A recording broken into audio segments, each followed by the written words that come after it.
The pen was already touching paper when the whisper reached Marco Rossano's ear. Page 40. Corviano Rao. Demolition. He didn't move. He didn't blink. For a full second, the only sound in the room was the low hum of the city 40 floors below, and the faint click of his lawyer's tongue against his teeth, waiting for a reaction that hadn't come yet. Around him, the glass-walled office held 11 people who had spent 18 months waiting for this exact moment. Lawyers with their pens capped and ready. Investors who'd flown in from 3 different time zones just to watch him sign. A rival family's consigliere standing near the window with his arms crossed, wearing the particular kind of smile men wore when they'd already decided how the story would end. And behind Marco close enough that he could feel him without turning his own captains. Dominic solid and unreadable as always. Salvatore quiet in the way that meant he was watching everything. Vittorio and Rico standing a little straighter than usual, certain they were seconds away from watching the Rossano name walk out of the shadows for good. 18 months of negotiation, 9 board approvals, $1 billion sitting on a single line at the bottom of page 1. Marco's eyes lifted off the contract. They didn't land on the money. They didn't land on the men who'd built their fortunes betting on this deal, or the rival consigliere already savoring what he assumed was a win. They landed on the woman standing quietly by the door, tablet clutched to her chest, uniform pressed white against the grey of the room, the only person present who wasn't holding her breath for $1 billion. Elena Marsh had brought him coffee every morning for 6 years. She had refilled his glass at every dinner. His father's old friend still came to, straightened his jacket before every meeting he was too distracted to notice needed straightening, and in 6 years, she had never once asked him for anything. Not a raise, not a day off she hadn't already earned twice over. Nothing. She wasn't looking at the contract either. She was looking at him, the way she always did, quietly, without expectation, like whatever he chose next was simply his to choose. Marco picked up the contract. He didn't sign it. He turned it toward himself, uncapped the red stamp his lawyer kept for voiding drafts nobody was ever supposed to use on a final copy, and pressed it down across every signature line on the page. Cancelled. For a moment, nobody moved. Then the room detonated at once. Chairs scraped back hard enough to leave marks on the marble. One of the investors was on his feet shouting something about breach of good faith. The rival consigliere didn't shout. He simply pulled his phone from his jacket and started dialing before the red ink had finished drying, already spreading word that Rossano had lost his nerve, or worse, his mind. Rico's face had gone the color of the contract itself. Vittorio said something under his breath that Marco didn't bother to hear. Salvatore didn't move at all. He just watched Marco, the way he'd watched Marco's father 20 years ago, filing this moment away with everything else he'd need to remember later. Marco set the stamp down on the desk, gently, like it hadn't just ended 18 months of work in half a second. No one in that room understood what he'd just protected. Only the maid did, and she'd never once asked him to. 6 years earlier, none of this existed yet. There was no billion-dollar merger, no glass-walled office 40 floors above the city, no red stamp waiting on a desk to end everything Marco had spent 1.5 years building. There was only a dim room on the estate's 2nd floor, curtains drawn against the afternoon light, and a dying woman's hand wrapped tight around the wrist of a housekeeper she had known for exactly 11 days. "Promise me," Sofia Rossano said, her voice thin but not weak. Sofia Rossano's voice had never once been weak, not even now. "The tenants at Corviano Row. Whatever happens to this family after I'm gone, whoever comes asking, whatever they offer, you don't let them push those people out." Elena, 28 then, barely past her first week learning where everything in the house belonged, didn't understand yet what she was agreeing to. She only understood that the woman in front of her meant every word, and that some promises weren't meant to be questioned, only kept. "I promise," Elena said. Sofia's grip loosened just slightly. "Not even my son," she added, quieter now. "Especially not my son. He doesn't know what's at Corviano Row yet. One day he might. Until then, it's yours to carry." She didn't explain further. 3 weeks later, she was gone, and the promise stayed exactly where she'd left it, in the hands of a housekeeper nobody in the family had bothered to learn much about yet, including the son who would one day inherit everything his mother had built, and almost lose the one part of it that mattered. Marco, 29 at the time, freshly buried under the weight of a father's empire and a mother's funeral in the same season, barely registered the new housekeeper his mother had hired in her final months. He had capos to manage who didn't yet trust him, a father's old friends circling to see if he'd hold the family together or lose it, and no attention left over for the quiet woman. Refilling his water glass at dinners he could barely sit through. Elena didn't need him to notice. That wasn't why she'd made the promise. That night, after the house had gone still, she found a leather ledger tucked on a shelf in Sophia's old study. The kind of ledger meant for household accounts, except this one wasn't. Page after page of small, careful handwriting, rent amounts, tenant names, notes on which family needed help with a roof this winter, which elderly couple hadn't been able to work in years. On the inside cover, in ink that had faded but never quite disappeared, one line was written to no one in particular, and to whoever came after. To whoever keeps this promise after me, thank you for believing it still matters. Elena closed the ledger, held it against her chest the way she'd hold it for the next 6 years, and went back to work. She never mentioned it to Marco. Not once, not for 6 years. Not until the morning she stood quietly by his office door, watching him choose for the first time to become the kind of man his mother might have recognized. Drop a comment. Who do you think Elena really is to Marco? Corviano Row, 6 years, learned by heart before Elena ever learned the names of half the family she worked for. She kept it running quietly. When the accountants forgot, and they forgot often, because a strip of aging tenement blocks on the edge of the city wasn't where anyone's attention went when there were towers to build. She paid the small things herself. A boiler repair on Fig Street, a roof patch before the winter rains. Nothing that would raise eyebrows on her salary, nothing that would draw questions.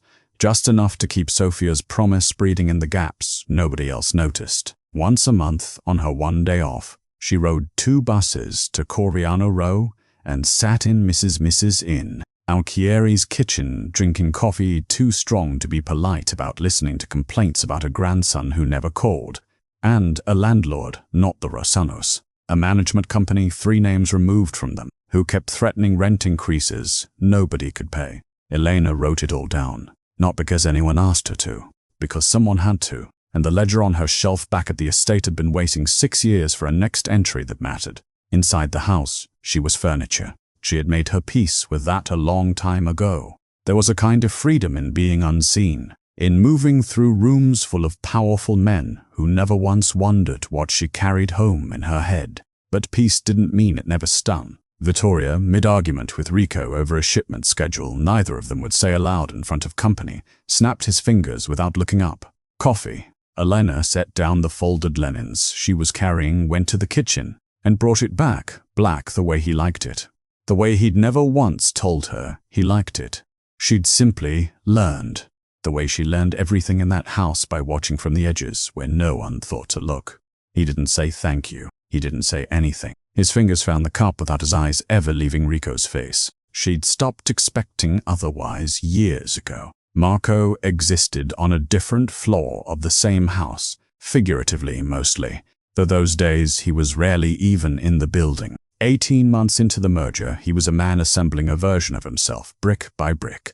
Board meetings, legal reviews, dinners with men who still measured the Rosano name against his father's and found him, so far, an acceptable heir but an unproven one. He wanted the empire clean, legitimate, something his mother could have stood beside without flinching, though he told himself that wasn't why he was doing it. He told himself a lot of things that year. He barely registered Elena beyond the fact that things worked when she was near them. His shirts were pressed. His father's old study, which he visited twice a year at most, was dustless. Meals appeared and disappeared at the right hours without him ever noticing the hands that made it so. She was competence itself, and competence, to a man drowning in incompetent men, was its own kind of invisible. It was past 2 in the morning, 3 weeks before the paperwork would finally land on his desk. When he came downstairs for water, he didn't really want and found the light still on in the small sitting room off the kitchen. Elena sat with a needle and thread. A jacket spread over her lap, worn grey wool, a cut he recognized after a beat too long because it wasn't his. It had been his father's. He hadn't known it still existed, let alone that anyone had kept it, let alone that anyone would still be mending a dead man's jacket at 2 in the morning, for no reason he could think to ask about. She looked up when the floor creaked under him. Neither of them said anything right away. "That was my father's," he said finally, because it was the only thing he could think to say that wasn't a question he didn't have the right to ask. "I know." Her voice was even, unhurried. The voice of someone who'd said very little in that house for a long time, and had gotten used to the sound of her own thoughts filling the silence instead. The lining tore. "I didn't think anyone would mind if I fixed it. I didn't know we kept it." "Your mother did." She said it simply, without weight, though something in the way her hands paused over the fabric told him there was more behind the sentence than she was offering. "I found it when I was going through the study shelves. Seemed a waste to let moths finish what time hadn't." He watched her hands a moment longer than the conversation required. Small, sure movements. Needle through wool, thread pulled taut and even. 6 years she'd been in this house. He realized, standing there in the dark in his socks like a stranger in his own home, that he didn't know how old she was, where she'd come from, whether she had family who missed her on the nights she worked this late. He knew she made his coffee the way he liked it, and that the house ran smoother when she was in it. That was the whole of what he knew. "You don't have to do that tonight," he said, which wasn't what he meant, and they both seemed to understand that. "I know," she said again, and went back to the needle. He didn't push. He took his water and went back upstairs. And if he thought about it again before he fell asleep, it wasn't for long. There was a merger, to close a name, to rebuild, and a housekeeper mending an old coat wasn't the kind of detail that made it onto any list he kept. 3 weeks later, the final contract arrived by courier in a leather folio, thick enough to need both hands. Marco read it the way he read everything now, line by line, alert for anything that could unravel 18 months of work in a signature's worth of carelessness. Page 40, buried under 3 pages of zoning language and easement clauses, dense enough to lose a careless reader entirely, sat a single clause near the bottom, flagged in his lawyer's neat blue pen, Parcel 14, Coviano Raute, scheduled for demolition pending transfer. Marco skimmed past it. It was a line among 400 lines, a parcel among dozens, a name that meant nothing to him. He had no idea it meant everything to someone standing 2 floors below him, dusting a shelf that held a ledger he had never once opened. The conference room on the 38th floor smelled like fresh coffee and printer toner, and Marco had been sitting in it for 4 hours.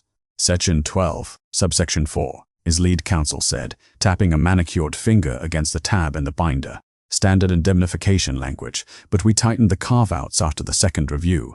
Section 15 covers the transition timeline. Section 18. The escrow structure. Marco nodded along, eyes moving but not really seeing, the way a man's eyes move when he's read the same 40 pages 3 times already and started trusting the people whose job it was to catch what he couldn't. He was tired in a way that had stopped being about sleep months ago. Somewhere in this binder was the number that mattered, the 1 at the bottom of page 1. The one that would let men like the rival consigliere across town stop smiling that particular smile whenever the Rossano name came up. $1 billion. Generational legitimacy, his father's old lawyer had called it once, half joking, half not. The kind of money that didn't just buy silence. It bought forgetting. Forgot what the Rossano name used to mean before Marco decided it would mean something else. Zoning appendices are dense, his counsel continued, flipping ahead. But nothing your team hasn't cleared already. Parcel schedules on page 40 if you want to sign off personally. Otherwise, I can initial on your behalf. Initially it, Marco said, not looking up. If you've cleared it, I trust it. He didn't ask what was on page 40. There were 400 pages behind it, and 400 more ways this deal could still collapse before Thursday, and he didn't have room in his head for a parcel schedule, when there was a rival consigliere somewhere in the city already telling people Marco Rossano didn't have the nerve to close.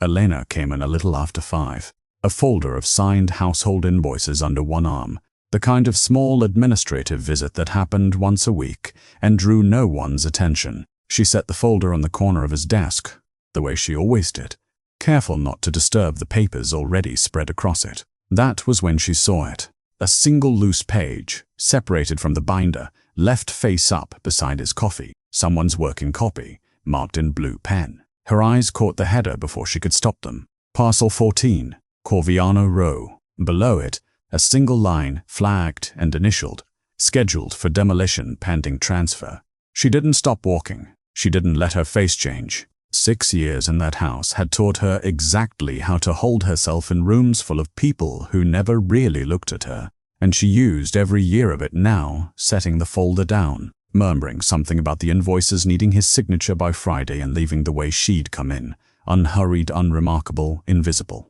She said nothing. Not yet. That night, long after the house had gone still and even Salvatore's study light had finally gone dark down the hall, Elena sat on the floor of her small room with Sophia's ledger open across her knees, the way she used to sit as a girl doing homework she didn't want anyone to check.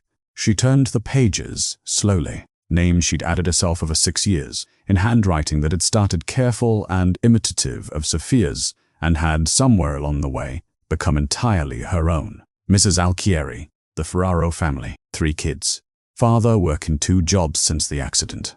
The building on Fig Street, where a boiler she'd paid to fix out of her own salary, was probably still running because nobody who lived there could afford for it to stop. She thought of the first time she'd gone to Corviano Row with Sophia, 11 days into the job, barely trusted to carry the older woman's coat, let alone understand what she was watching. Sophia had walked those blocks in low heels that weren't made for uneven pavement, a leather satchel of envelopes tucked under one arm, greeting people by name, first name, always, never, Mrs. or Mr. Ha! Because she said titles put a wall up, and she hadn't come to build walls. She pressed envelopes into hands with a warmth that made the giving feel almost incidental, like she was returning something that had always belonged to them rather than handing out charity. This isn't generosity, Sophia had said to her once, on the ride back, not looking at Elena but somehow speaking directly to her anyway. This is what my husband's money should have been doing from the start.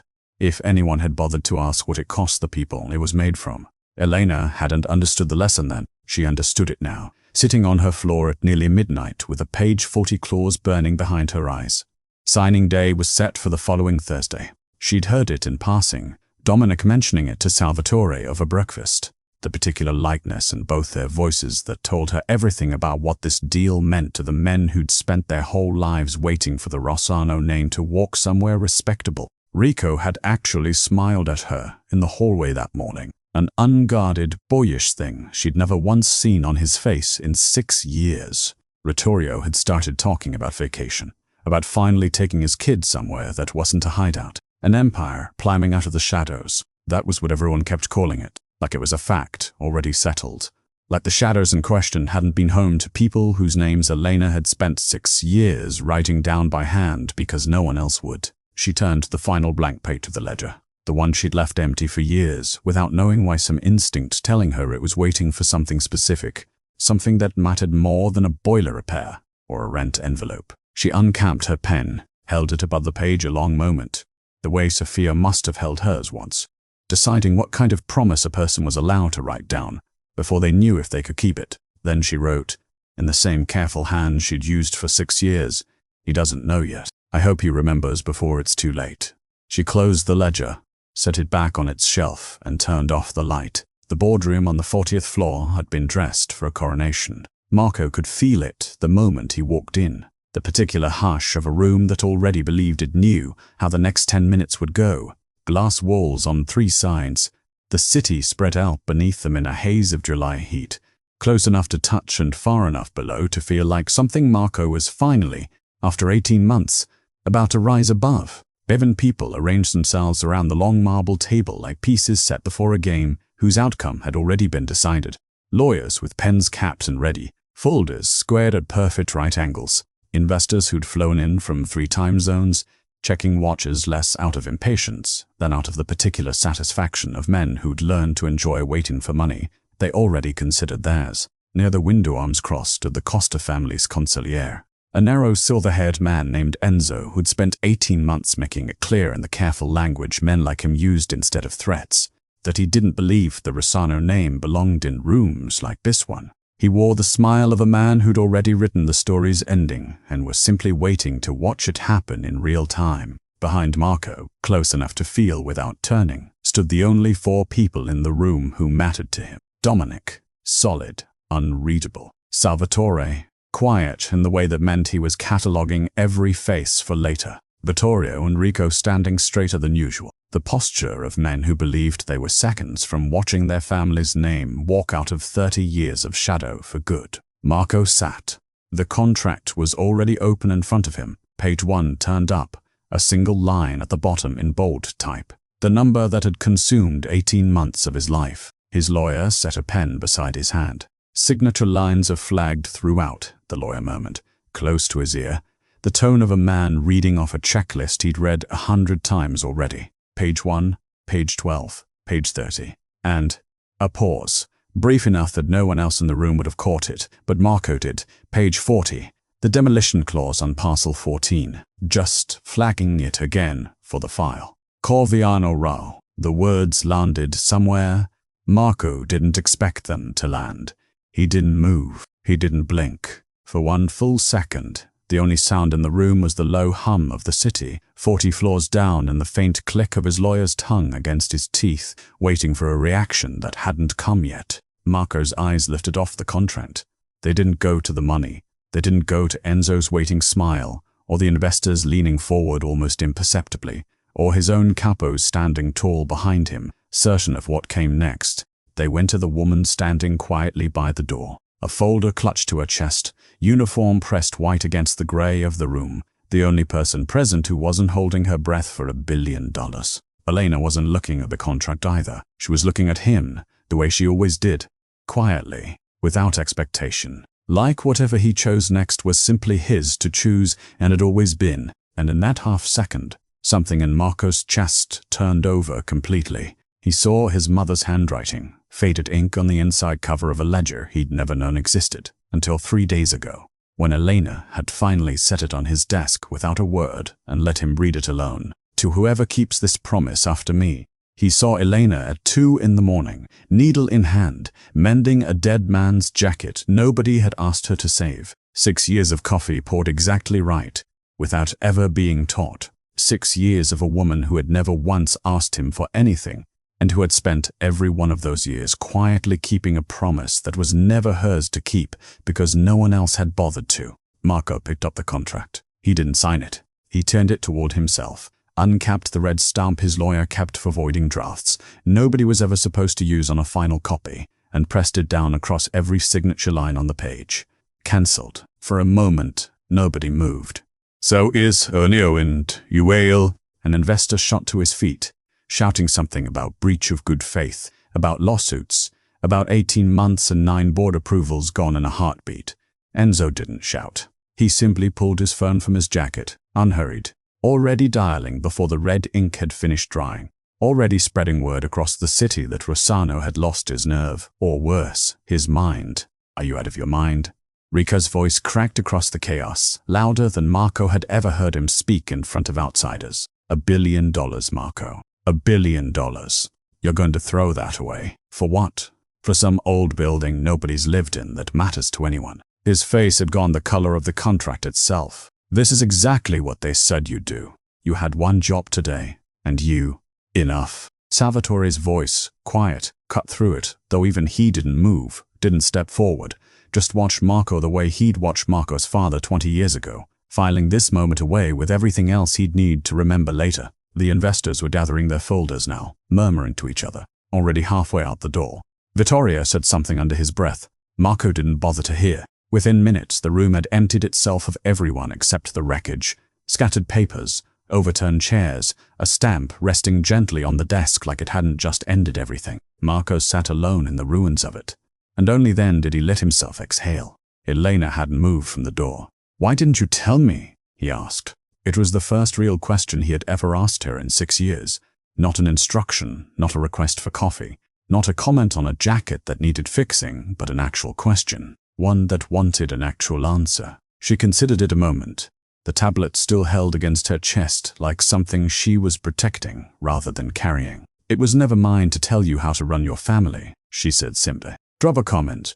Would you have signed the deal or cancelled it if you were Marco?" The private office behind the boardroom was smaller, quieter, the kind of room built for conversations nobody wanted witnesses to. Marco had barely closed the door before Vittorio was on him. A housekeeper. Vittorio's voice was low, controlled in the way that meant he was one sentence from losing that control entirely. You threw away $1 billion, 9 board approvals, 18 months, Marco, for a housekeeper's charity case. Some old woman's guilt project she left rotting in a ledger nobody's looked at in years.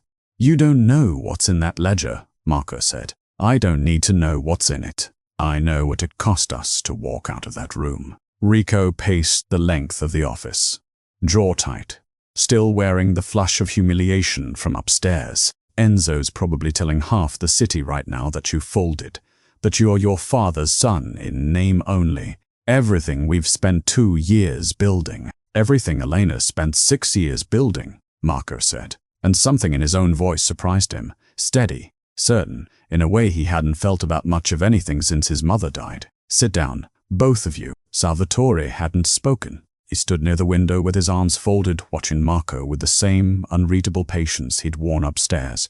And Marco understood without needing it.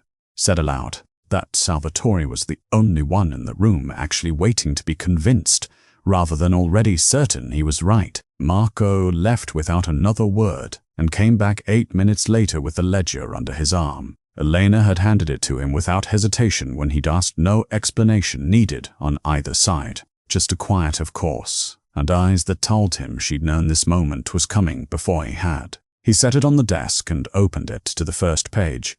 Read it, he said. Vittorio scoffed, but he leaned in anyway, and whatever he expected to see, a housekeeper's sentimental scribbling, a handful of names and afternoons' worth of guilt money, wasn't what greeted him. Page after page, in his mother's unmistakable hand, then in a second hand that picked up seamlessly where the first left off. Rent amounts, tenant names, dozens of them, tracked year over year. Notes on which family needed a roof before winter, which elderly widow hadn't been able to work since her hip surgery, which building's boiler had failed twice in one season and who'd quietly paid to fix it both times. That's Elena's handwriting, Marco said, turning another page, and another. 6 years of it. My mother started this ledger the year before she died. Elena kept it going every single day since, out of her own salary when the accountants forgot line items nobody upstairs ever noticed were missing, while the rest of us were in glass rooms 40 floors up, chasing numbers with 9 zeros. She was riding 2 buses on a day off to sit in an old woman's kitchen and make sure family 2 streets over from Corviano Row didn't lose their home over a rent hike. He turned to the final page, the one Elena had written 3 nights ago, the ink still fresh enough to look almost wet under the desk lamp. He doesn't know yet. I hope he remembers before it's too late. Nobody spoke for a long moment. Vittorio's jaw worked, but nothing came out. Rico had stopped pacing entirely, staring down at a page filled with names he recognized. Tenants his own family's business had touched, decades back, in ways none of them had ever bothered to follow up on. It was Salvatore who moved first. He stepped forward, looked down at the ledger for a long, silent moment, and then, slowly, deliberately, bowed his head. Not far, not theatrically, but unmistakably, the way a man bows to something he recognizes as having earned it. Sofia Rossano, he said quietly, was the only person in this family your father ever truly listened to. I didn't know this existed. I should have. He looked up at Marco. The girl kept a dead woman's promise for 6 years, and never once asked anyone in this house for credit. That's not a housekeeper, Marco. That's the last person in this family who still remembers what your mother actually stood for. Vittorio looked away first, color rising in his face. Not anger now, something closer to shame. Rico said nothing at all, which from Rico was its own kind of surrender. I'm not apologizing for the deal, Marco said, closing the ledger gently. I'm telling you why I killed it. If that's not good enough for either of you, we'll talk about it after you've read every page in this book yourselves. Neither of them argued further. Vittorio muttered something that might have been agreement, might have just been the sound of a man too tired to keep fighting a point he'd already lost, and left the room without meeting Marco's eyes again. Rico followed a moment later, quieter than Marco had ever seen him. Salvatore stayed. He waited until the door had closed fully before he spoke again. His voice dropped lower, the tone he used only when he meant for a thing to actually be heard. "You should know something else," he said. "Enzo Costa didn't come to that room today to watch a deal close. Men like that don't fly across 3 time zones and stand at a window smiling unless they already know something about how the day's going to end." Marco frowned. "You think he knew I'd cancel? I think the Costa family doesn't lose a billion-dollar deal without a reason that benefits them more than the deal itself would have." Salvatore's eyes stayed steady on Marco's. "They don't hand a man like you an exit out of courtesy. They set a trap and wait to see who's foolish enough to walk into it thinking they've won something. And if I hadn't cancelled, then we'd be having a different conversation right now." Salvatore moved toward the door, pausing with his hand on the frame. "Careful, Marco. Today felt like a victory. I'd start wondering why it was so easy to hand you. To non-nebdini fistech mein spout noun." He left Marco alone with the ledger, the city lights just beginning to flicker on beyond the window, and a feeling settling in his chest that hadn't been there an hour ago. The quiet, cold certainty that the hardest part of the day might not be over yet. The call came in at 9:40 the next morning, and Marco almost let it go to voicemail. He was still in the private office with Salvatore, both of them hunched over a laptop, pulling the merger's paper trail apart clause by clause, looking for the thread Salvatore's instinct told him had to be there. It took 40 minutes of digging before Dominic's research team found it. A shell entity 3 layers deep in the merger's investor structure, quietly holding a controlling stake, registered to a law firm that 2 clicks later turned out to have handled Costa family business for the better part of a decade. "They didn't just show up to watch," Salvatore said quietly, reading the screen over Marco's shoulder. "They wrote page 40 themselves, buried it in the zoning appendix, dressed it up as routine boilerplate, and made sure it landed on your desk on signing day with no time to properly review it." Marco felt the floor of his understanding tilt. Why? Because either way, they win. Salvatore's voice was flat, the voice of a man who'd seen this kind of play before and hated how clean it was. "You sign, Corviano Row gets demolished. Your mother's legacy dies with it, and every old guard family that ever respected Sofia Rossano watches her son bulldoze what she spent her life protecting. Or you cancel, like you did, and the deal collapses, the investors scatter, and the Rossano name looks unstable to every partner in this city for years. There was no version of yesterday where you walked away whole. They handed you a coin with 2 tails. Marco's jaw tightened. "And now that I've cancelled, now they've lost the deal, but they haven't lost the play. Corviano Row's paperwork is still theirs to use. The zoning transfer might be dead, but the eviction notices the old estate lawyers filed years ago on outdated tenancy grounds." Salvatore stopped himself as his phone buzzed, then Marco's, both at once.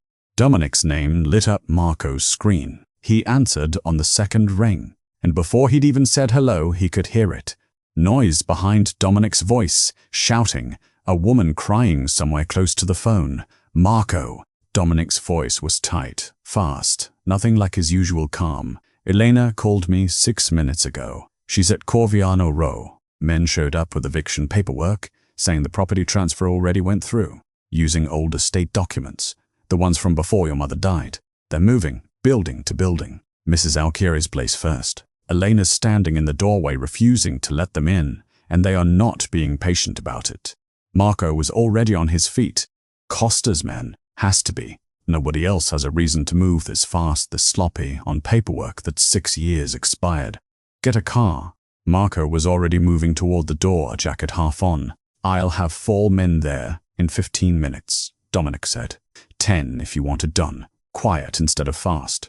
"No." Marco's voice came out harder than he meant it to, certain in a way that surprised even him. "Don't send anyone ahead of me. I'm going myself." There was a beat of silence on the line, the particular silence of a man who wanted to argue and knew better than to waste the breath. "Marco, I'm going myself. Dominic, have Salvatore's car brought around. I'll be there before your men would." Salvatore was already at the door watching him with an expression Marco couldn't fully read. Something between alarm and the faint, reluctant respect of a man watching another man do the thing his father would have done for once, instead of the thing that was safe. "You walk into that alone," Salvatore said as they moved for the elevator. "And it's not a message, it's a liability. It's not a liability. It's not a liability if I don't let it become one. Marco's voice didn't waver. She's been keeping that promise alone for 6 years because nobody else was paying attention. I'm not going to let the first time I finally pay attention be the day I send other men to do it for me. Salvatore didn't argue further. He simply nodded once and didn't stop him. Corviano Row looked exactly the way Marco remembered it, from childhood photographs he'd barely glanced at. Narrow brick tenements pressed close together, laundry lines strung between fire escapes. A street too old and too forgotten for the city's newer money to have bothered reaching yet. It was the kind of place that had survived on being overlooked, and today, that had run out. Marco heard the shouting before he saw the building. A cluster of men in dark jackets stood crowded in the narrow first-floor hallway of the corner tenement, broad-shouldered, unfamiliar, the kind of men whose stillness read as threat rather than patience. Papers were being waved. A door stood half open behind them, and through the gap Marco could see Mrs. Juan. Alcieri pressed back against a kitchen counter, one hand at her chest, terrified in the particular way of someone who had survived enough decades to know exactly how bad this could get. And standing directly between the men and that open door, arms out slightly at her sides like she meant to physically hold the hallway shut with nothing but her own body, was Elena. This paperwork is 6 years old, she was saying, voice steady despite everything Marco could see shaking in her hands. It predates the current ownership structure entirely. You do not have legal grounds to be in this building. Lady, step aside, one of the men said, already reaching past her toward the door. Marco crossed the last 20 feet of hallway in 4 strides and put himself in the gap before the man's hand ever reached the frame. She's right, Marco said. His voice came out low even, carrying none of the panic he'd felt the entire drive over. You're not coming through this door. The men turned.